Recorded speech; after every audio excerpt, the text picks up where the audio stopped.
Hello everyone, this is the finale of What If Naruto Leaves Konoha and Joins Akatsuki, and I hope you guys enjoy this video and to like, to subscribe, to share, and check out the playlist, to see more comment down below.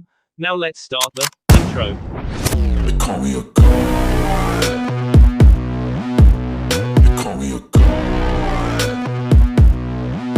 They call me a god. Join my membership, the perks are great. It's in the description. All the teams were in position, fully equipped and well rested, waiting silently, and somewhat anxiously for their leader to give them permission to scale and/or destroy the walls, which lay no more than 200 yards in front of them. They had silently witnessed as both armies left the village, one to fight the rain and cloud on the borders of the fire country and the other to fight the demon fox, which their leader had summoned. Mia was sitting in tree overlooking her regiment, using chakra every so often when the ground shook from the movements of the summons. No one in the sound except her knew what the beacon looked like. For security reasons Naruto never showed anyone, but it was one of those one-of-a-kind jutsu that you can't mistake for anything else. He sure is taking his sweet time, thought Mia, as she observed that the Leaf army was sufficiently far out of the village. She scoffed at the Leaf's stupidity when they were blasting the demon fox with fireballs, while Kyubi may have been afflicted with Doton and Suten, his brother, Hachbi, is afflicted with Kaiten and Suten. You may as well be giving the fox chakra, since he absorbs any kind of fire. One size does not fit all, but these people are too ignorant to realize things like this. Mia was about to wonder how come the ground hadn't shook in such a long while, when she saw a pillar of flame go sky high, the beacon. She instantly shifted her attention down to her regiment and shouted, "The beacon has been lit." She jumped down to the ground and looked about 50 yards in front of her regiment, to a solitary figure sitting on the ground. "Jiro, you're up," she shouted. The sound nin, by the name of Jiro, slowly got up and did several hand seals before his palms into the ground. "Doton, Dorio Dango," he shouted. Within several seconds he was holding a giant mud cannonball, 20 yards in diameter. After a bit of weight adjustment, he gathered all his strength and threw it, at high speed, straight into Konoha's wall. A loud explosion resonated through the forest and a dust cloud rose up above the impact area. By the time the explosion was heard, Mia's regiment was already halfway to the wall, and before the dust had a chance to settle, sound nin were already in the village. The explosion was bound to attract attention, and that was exactly what the sound shinobi were counting on. There were two regiments to the left and right of Mia's that would silently infiltrate Konoha and act as backup for Mia's regiment. Asuma was one of the few Junin left to guard the village. He had wanted to be out on the front lines with his friends, but knew the importance of the position he had been given. Asuma looked at his team and scanned the surroundings for the 100th time now. Something is definitely amiss. I've been having shivers run down my spine since we first started patrolling. Under his command was one of his old students, Chuji, who had made it up to high-level Chunin despite his eye, and two other Chunin, whom he had met only in passing, and had no real experience with. Snapping out of his thought, Asuma noticed that they were coming up on Kurenai's location. "We should stop and trade information, and I'll ask if she's having the same bad feeling I am." She did always. However, before Asuma could even finish his thought, the wall slightly behind them blew apart. The whole team stopped in their tracks for a second before exchanging quick glances and running there. Within a minute they had arrived. They stood on rubble that had just a minute ago been a wall. They didn't have to wait long to find out who had done this, as a rain of shuriken fell on top of them. Asuma's team easily dodged or deflected them, but had gotten split in two. Asuma and Chuji were standing face to face with two sound Junin, while the other two Chunin were facing two more sound Junin. Those two are barely mid-level Chunin, they won't be able to handle two Junin, thought Asuma. But it's not like I will be able to help them very quickly either.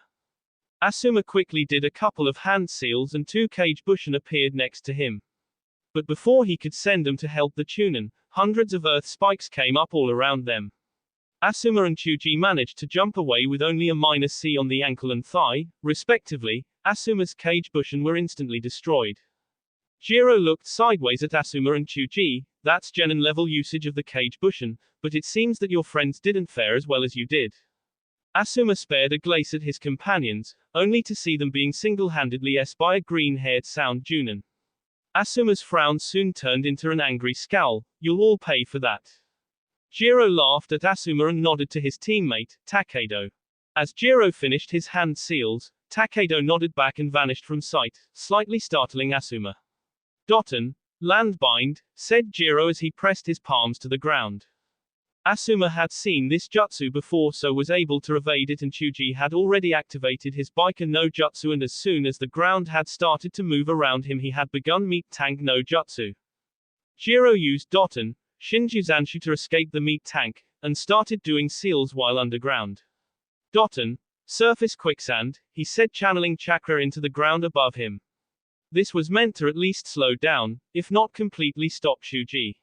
Fortunately for the sound nin, Chuji had stopped his attack when he was unable to find his opponent, so as soon as he came out of the spin he was instantly caught in the quicksand. Asuma wasn't faring against his opponent any better. As soon as Chuji had rolled off, Takedo appeared behind him with a drawn. The veteran Leaf Nin. The sound nin did not relent his attack even a little bit and continued to press Asuma until he had managed to see. Satisfied that the Leaf Nin's left arm hung useless, Takedo kicked Asuma in the left part of his back and then jumped back into a defensive position. Asuma, meanwhile, was calculating the maximum amount of damage he could inflict upon Takedo, since he knew that he could not come out as the victor. While surveying his surrounding he glanced to the side and saw a wall of earth rise up around Chuji, who had been captured by the quicksand. Asuma felt a pain in his heart knowing that another student and friend of his was going to die. However, a long ways past Chuji, Asuma saw Kurenai weaving a genjutsu around the green-haired sound nin. Asuma smiled a little. Takedo followed his opponent's gaze and scoffed, "Do you really think a team of only 4 sound junin attacked this part of the village?" Asuma instantly realized the validity of the sound nin's question. "You threw yourselves in as bait?" he asked Takedo. "Yes, and our reinforcements will close around your own shinobi as soon as they all come here," Takedo smirked darkly. "A sort of fly trap, not that we need it." Noticing Asuma's confused look he decided to elaborate. "You, a junin, didn't even make me use my second blade. The green-haired one that you saw your comrade casting the genjutsu on, used to be part of the Akatsuki." Asuma's eyes widened and Takedo laughed. Takedo suddenly stopped laughing and put on a completely cold demeanor. "Game over." He disappeared in a cloud of smoke. Asuma realized too late that he had been talking to a cage bushin. He felt a quick pain in his back and chest, but his world darkened too fast for him to realize exactly what happened. Takedo walked up to Jiro, who was climbing out of the ground. "I know we're considered elite, but this is a joke." "They were weak and you know it," replied Jiro. "Did they really send out anyone who could stand up to us to fight against Naruto-sama? We haven't even gotten more than 200 yards into the village," counted Jiro. "I'm sure we'll have some formidable opponents." "I hope so. Either way we gotta go help Miya-sama." Miya found herself slowly being pulled into a mid-level genjutsu. She kicked her last opponent away and sent a kunai right after him, so that when he hit the tree the kunai pinned his heart to it. During the kick, Miya snuck a peek to her side. Must be that red-eyed one doing the genjutsu, and Jiro and Takedo looked to be finishing up with their opponents. Miya quickly did a few hand seals. "Dokumari, poison seeds," she whispered and threw a few needles to Kurenai's feet. Upon landing the needles disappeared in a cloud of smoke. Kurenai smirked and continued focusing chakra. "Good," thought Miya, "she thinks those were cage bushin and that I am actually disoriented from her initial genjutsu." Miya quickly activated her mind bubble, which made it so that half of her mind felt the effects of the genjutsu while the other half didn't. The one that didn't feel the effects was the one in control. Dual layer genjutsu, first layer to disorient me and allow her access to my nerves. The second layer creates the illusion that I am captured by a tree and then she appears right behind me to, well, nice try, but it's time to break it. Miya dispersed the mind bubble that was containing her real mind and forced control over to herself. Kurenai noticed the counter too slow and was swept off the feet and punched into the nearest building. Before she had even slid to the ground a kunai was already embedded into her stomach. Kurenai coughed up a bit of "How did you? You were trapped, I made sure. A part of mind was trapped, yes, but most of my conscious was isolated from your genjutsu." Miya was about to finish off Kurenai when she felt a chakra signature closing in fast from her right. Instinctively Miya dodged, barely escaping a fireball. "I got too careless." Sakura ran up to Kurenai and quickly started a simple medical jutsu to close the W. In several seconds the W was mostly healed, since it wasn't so deep. Thanks Sakura. Mia narrowed her eyes at the newcomer, short pink hair, body build, chakra queni and distribution. I think this one is Haruno Sakura, a newly appointed Junin, but more importantly Naruto's genin teammate. Upon hearing Kurenai's words Mia's suspicion was confirmed. Haruno Sakura. Sakura whipped her head around, surprised that the sound Nin knew her. Naruto-kun's former teammate and a newly appointed Junin, after being an academy teacher for a prolonged period of your Chunin career. Sakura's eyes narrowed at the mention of her teammate's name. You seem to know a lot about me, why don't you introduce yourself? That is not really necessary, but if you must know who is going to KU then I will just say that my name is Mia. Kurenai jumped a little at that. You're one of the two remaining members of the Akatsuki, Mia nodded. Sakura, you can't take her on. Retreat and gather up a force of stronger Junin. Sakura scowled at being called weak and held her ground. No, I will fight her. No, are you crazy? This is suicide, yelled Kurenai. I will prove I'm strong, whispered Sakura. Kurenai sighed, knowing that she would not be able to talk her pink-haired comrade out of it. Fine, but I'll back you up, Sakura nodded. Sakura quickly started making hand seals, followed closely behind by Kurenai. They are both genjutsu users, they are each weaving different genjutsus around me, she frowned. Mind bubble is out since one of them can keep sustaining the genjutsu while the other attacks, and I can't move while in the mind bubble. Mia quickly jumped towards the leaf nin, attacking with taijutsu and doing several seals for the cobra strike. However she never made it. Kurenai was focusing on the outer layer genjutsu. And this time she was using the highest lever she knew. Mia fell to her knees holding her head. Sakura grinned thinking that Mia was done for. Sakura was greatly surprised when Mia slowly stood up, shook her head, and closed the distance between herself and Sakura in less than half a second, delivering a mighty punch to Sakura's midsection, quickly followed up by a kick to Sakura's right elbow and finally a spin kick right under Sakura's chin. Sakura was sent flying backwards. After the dust cloud had cleared from her landing, Sakura looked around to understand what had gone wrong. Genjutsu uses, slow on the defensive, he watched the B. I trust you can take her. He motioned to.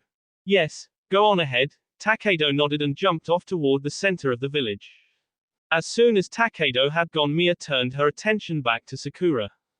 Genjutsu is quite useful, but only under the right circumstances, she explained quietly. Like when your opponent isn't aware of you or simply doesn't see you.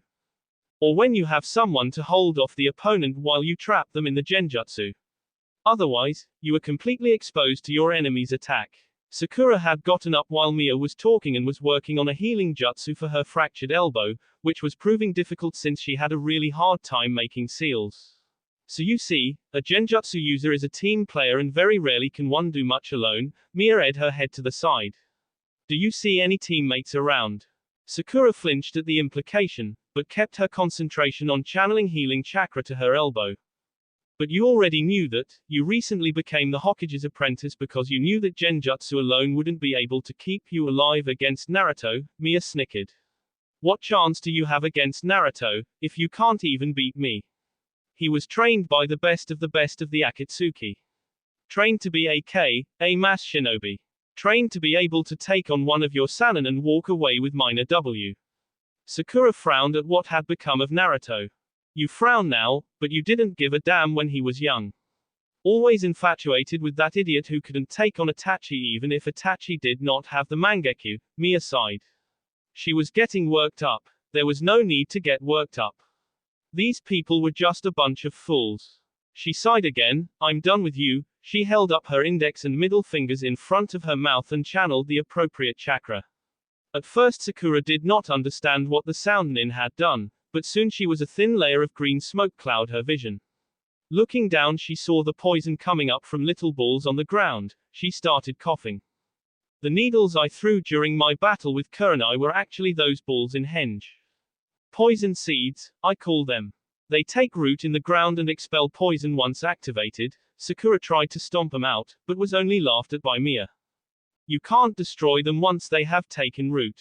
This technique is usually useless, since most of my opponents are taijutsu, ninjutsu oriented. so they move around a lot and are quite conscious of what is below their feet. Genjutsu users are less attentive, especially a newly appointed Junin, who is still in the beginning stages of mixing medical jutsu and genjutsu into an effective fighting style. Sakura was feeling lightheaded as if her body did not have enough air, but she could breathe just fine. She ran a quick diagnostic scan on herself and was horrified to find the poison was tearing apart her lungs. As soon as she realized what exactly was happening, her chest began to hurt like hell. She had lost a complete sense of what Mia was saying. She desperately tried to heal herself, but it just wasn't working. She thought she heard Mia saying something about not being able to extract the poison, but she wasn't sure, neither did she care. Try as she might, she knew that she was going to die and that she was still weak. That she had failed her friends, family and her village. Sakura died a slow painful death, her face contorted in a silent scream. Once she noticed that Sakura was past the point of no return, Mia just walked off, leaving Sakura to die alone. I better take a look around and see how the other teams are doing. She ran off toward the center of the village where most of the fighting would likely be concentrated. The demon fox had been unsummoned sometime during my battle with the genjutsu users. Naruto specifically ordered that no one approach the forest battleground until after the demon fox was gone. Really, I shouldn't worry. Naruto's reinforcements, namely 50 Junin and Chunin, are going to comb through what's left of Konoha's army, searching for threats, Aka survivors, and making sure Naruto is alright. By now Mia was completely absorbed in her thoughts. So if everything goes according to plan, he should be in the village in several minutes, Mia concluded. And if he is really hurt, I'll find the person that did it and chop them up into little pieces and use them as fish bait for the rest of my life. In the forest, Naruto was leaning against a tree, gasping for breath. Note to self, don't run at full speed when low on chakra. Suddenly Naruto heard some faint rustling up ahead of him. Naruto quickly pulled out 3 shuriken and launched them into the foliage. No sooner had the shuriken disappeared from view, they were deflected back out and Naruto heard some people cursing. He prepared himself for strong opponents. Otokage-sama, is this a test of our ninja skills? He heard coming out of the bush, before a sound nin stepped out, whom Naruto instantly recognized. Kenji, what the hell are you doing here? Asked Naruto. Searching for you, of course, answered Kenji as if it was the most natural thing in the world. You were assigned as the top medical team for the invasion, said Naruto calmly, so could you please tell me what you were doing outside the village? Well, you are part of the invasion, and as you said yourself, we are the top medical team. And the Otokage reserves the best medic nin, so here we are, explained Kenji. Naruto grimaced. While Naruto and Kenji argued about the slight inconsistency and ambiguity of Naruto's orders, the medics had healed Naruto's minimal W and had given him a special soldier's pill, to refill his supernatural chakra capacity. Halfway through, Naruto had given up the argument and was content to know that Kenji's team would follow him back to Konoha and carry out their original orders. See, that took like 20 minutes and you're back at 100%, laughed Kenji. Naruto just sighed and started running towards Konoha, with Kenji's team trying to keep up. Naruto arrived at the main gate to see that half of it was gone and the other was flung completely open. From inside the village, faint explosions could be heard and several pillars of smoke were visible. Any word from our allies? Inquired Naruto while walking through the main gate. The clouds said that they were easily able to break through the leaf shinobi, replied Kenji. There hasn't been any word from the rain yet. The leaf nin on the clouds front will probably retreat back to Konoha. We will need to be prepared for them, said Naruto. And also send a team to find out what is happening with the rain. Otokage-sama, the cloud messenger, said that the cloud army would follow the leaf shinobi as far as Konoha and help in their extermination. Great, said Naruto with a small smirk. Now that I'm here, direct all the messengers to me, or if I can't be found, Mia or one of our generals. Yes, sir, bowed Kenji and left with his team. Naruto took a deep breath and slowly let it out. So Konoha, we meet once more. Naruto then ran off towards the Hokage monument. Halfway to his destination, Naruto heard a loud explosion quite close to him and decided to stop and investigate, maybe help if the situation required it. So he rapidly changed direction and soon landed on top of a building overlooking the fight.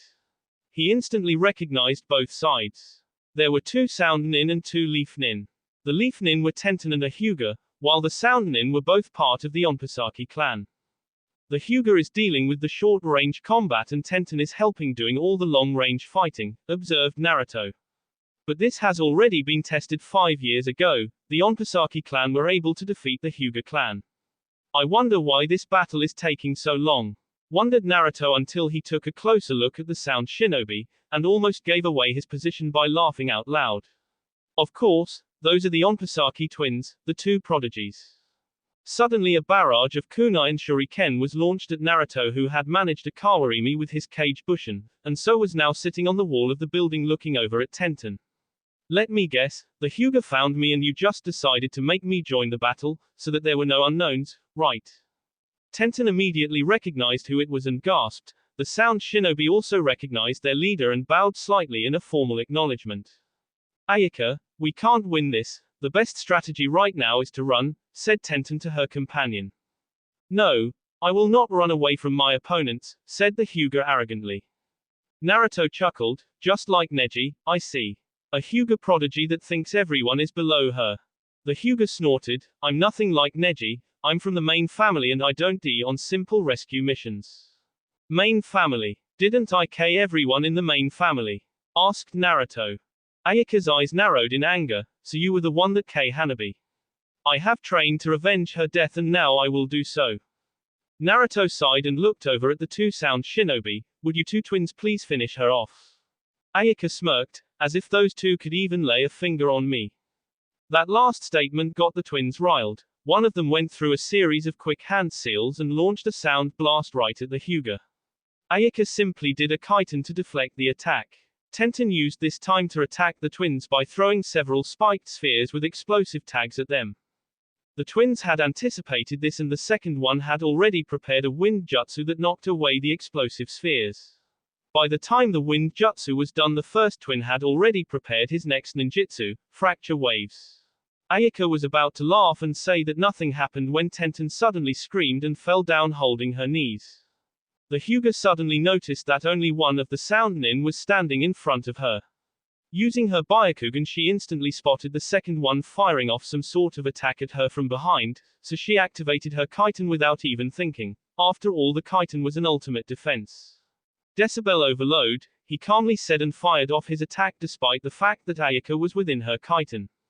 Within several seconds the kiten broke apart and Ayaka was on the ground holding her head and screaming in pain. Not so ultimate, huh?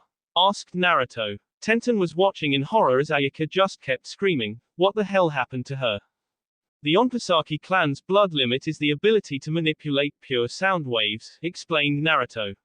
While most sound waves are created using chakra, the Onosaki clan is able to create sound waves without using chakra. Naruto threw two shuriken at Ayaka's head to put her out of her misery. That's how Hinata D, isn't it? Asked Tenten. That would have been our father's work, he was the one at the Oto Konoha meeting, replied one of the twins, that had appeared behind her and knocked her out as soon as he said that. Should we kill her? Wouldn't want clan secrets out in the open, now would you? Asked Naruto. No, I suppose not, the one behind her sighed and slit her throat. How is the situation in the village? Inquired Naruto. Most of the fighting is taking place in the middle of the village, they reported. There are of course some isolated fights on the outskirts. As ordered, our clan is specifically searching out the white eyes, most of which were within their manor and were pretty easily taken out by several doten and sound jutsu while they were still unawares. A small party was obviously trying to get someone important out of the manor, so we and several others followed them and here we are. Naruto nodded in approval. Good, good. Anyone know where Mia is? The twins both shook their head. Naruto sighed and waved a little goodbye before heading for the Hokage monument again. The twins jumped off in the other direction. But he didn't get more than 100 yards before he was attacked by a kick from the side.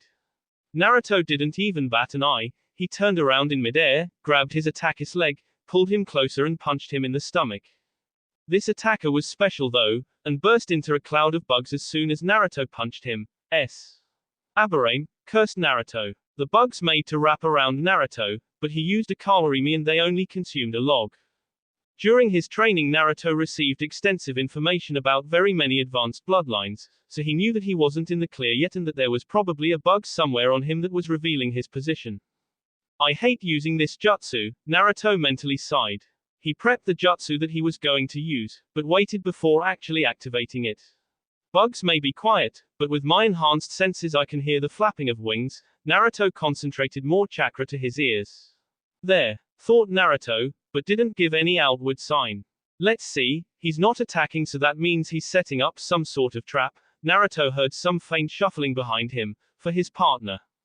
Naruto waited for a little bit longer until he heard the Aburame moving, then he activated his jutsu, Kaiten, body burn, he said, and expelled chakra from several points all around his body. His body lit on fire for several seconds, completely giving away his location, but also burning off any bugs that were on him, as well as some of clothes. Knowing that he had been completely exposed, Naruto used split and leapt forwards as his clone leapt backwards. Naruto soon came to face with the bug user, who was still a little surprised that his tactics had been known and was none other than Shino. Hey, Shino, how is it going? Asked Naruto politely and even with a small smile. Shino just narrowed his eyes and Naruto heard the bugs moving to attack. Come now, I have nothing against you. If you just turn and leave I won't chase you, you can get out of here with your life, offered Naruto. I am loyal to my village, Shino answered simply. Naruto sighed, I really have nothing against him, and got into a defensive stance. Suddenly Naruto felt the ground beneath him shake a little, and realized a little too late that the bugs would be attacking from below. Thought Naruto as a swarm of bugs burst through the ground and wrapped completely around Naruto. 2 times in a row, god damn it. Cursed Naruto as he quickly went through the same hand seals from just a little while ago, plus a few others. Chakra skin, said Naruto and quickly followed up with, Kaiten, body burn. A skin-tight armor made of a thin layer of chakra covered Naruto's body before Naruto had activated the Kaiten jutsu. Almost immediately after the fire shot out from the Naruto, the bugs either dispersed or were burned by the flames. The bugs that did move away, made no move to return to Naruto even after the flames had died down. Surprisingly, most of Naruto's clothes remained unburned, thank you Itachi, for having fire-resistant cloth. Bugs are afraid of fire and burn easily, maybe that's why your clan moved to the fire country, so that the fire wielders wouldn't be against you. Naruto calmly dusted himself off. It doesn't matter, the bugs did the job, said Shino stoically. If you're talking about the poison, then you should know that I'm immune to just about all, Naruto smiled ILY. And those that I'm not immune to just take a little bit of time to filter out of my system. Shino was startled by Naruto's revelation and by the fact that his bugs had just warned him that there was a presence right behind him. Shino jumped away to avoid the imminent attack from behind, but it never came.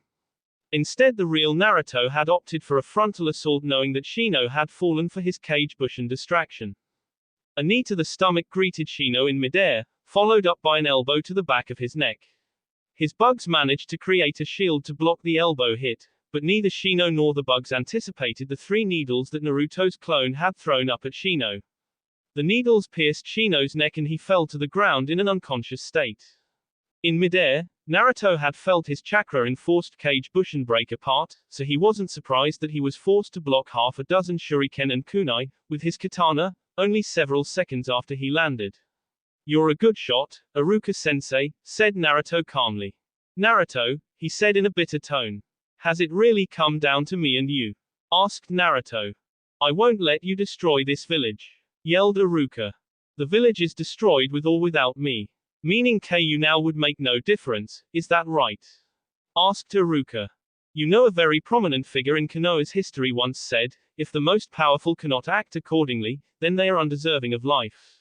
Do you know who he was? Asked Naruto. Iruka knew that he had heard that line somewhere, a very long time ago, but just couldn't place it. Naruto could see that Iruka was struggling with his memory and decided to help him out. He was the strongest in all the leaf. Iruka's head shot up immediately, the Yondaime Hokage. Naruto nodded, my father. Iruka nodded sadly, yes, but how do you know that line? You weren't even alive back then. He wrote me a letter, in which he explained everything, answered Naruto with a sad smirk. So my advice to you, don't D for the failed and incompetent. Failed and incompetent, repeated Iruka, you mean Konoha? Yes. Just walk away, hell, leave the shinobi world altogether, suggested Naruto.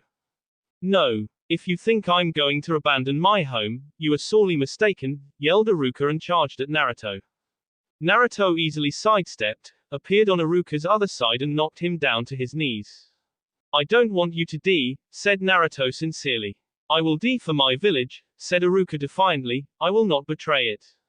I will not let you die for the idiots that could not pass my father's test, replied Naruto and pressed several pressure points on Iruka's neck. Iruka lost consciousness instantly and Naruto gently put his body down on the ground. I'll come back for you, old friend, and he disappeared. Naruto stood on top of the Yondaim's head and looked out over the burning Konoha village. Ironic how fire burns leaves, he said sadly. Iruka won't join the sound, not after this, and he probably won't understand why I had to do this. It's alright, I'll transport him to somewhere outside the shinobi world, hopefully without any memories, but we'll have to see what I can do in that department, Naruto mused out loud. Well Dad, this may not have happened how you had wanted, but life is unpredictable.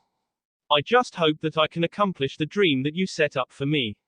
Naruto sighed. With destruction comes healing and creation. I wish it were only so simple, but then again these are just overall effects, minute details are never easy. The powerful must be kept in check, whispered Naruto. Funny how both Itachi and the Yondaime found that to be true, yet no one truly understood the meaning behind their words. Dear Naruto, first of all, I must apologize for the kind of life I forced upon you. I, the Yondaime Hokage of Konoha, was your father, and to protect my beloved Konoha village I was forced to sacrifice not only my life, but the life of my son. I really do hope that the village will treat you like a hero, but my common sense is telling me otherwise. The villagers are mostly ignorant and tend to follow the crowd, and there are also many arrogant shinobi clans that will fear the power that I have passed on to you. Why do I love this village? Because of the few honorable and righteous people that can make the difference and keep Konoha highly respected. However, I realized long ago that those few are too few, and in order for the whole village to progress the ignorance and arrogance must be done away with. But this kind of change cannot be forced, rather it has to be learned, through many tests and trials. I didn't intend for this to be their first test, mostly because of the magnitude, but it cannot be helped. Their ability to accept you as a person, not a monster or demon, will be their first test and probably last test, for it contains all the components of honorable, righteous and respectable. Again I am sorry to have to place such a heavy burden upon your shoulders, but this must be done, for the good of the world. You are to be their judge and deal out the punishment for failure, if that is to happen. The punishment being the destruction of Konoha. This might seem as a shock to you, but it must be done. After all, if the most powerful cannot act accordingly, then they are undeserving of life. I sincerely hope that you are not reading this in the Hokage's seat, but then again if you are then the test has been passes and you have nothing to worry about. On the next page you will find my will, in which I leave you the newly bought estate and everything else I own. The Sandaime keeps insisting that you take your mother's maiden name, while I'd rather have you proudly wear my name, but I will trust his judgment on that issue. I hope you will have the best life a person can have, and that you find that one person for you and love her as dearly as I loved your mother. Best of luck and wishes to you. Love always. Kazumi Arashi, the Yondaime Hokage. P.S. Always protect your precious people. Naruto folded the letter back up and sighed deeply, just like he did every time he read the letter. Well Dad, it's over, don't worry I didn't have too bad of a life, and I found those precious people to protect. He looked out over Konoha, the scattered fires still burning, grey smoke rising up into the late afternoon sky. The sun was setting right in front of him, soon the whole village would be swallowed up by the darkness. I wonder what tomorrow will bring, Naruto smiled contentedly as he saw the last rays of sun disappear behind the horizon. The end. That will be all for this video. Be sure to like, subscribe, share, and comment down below for more videos. Goodbye.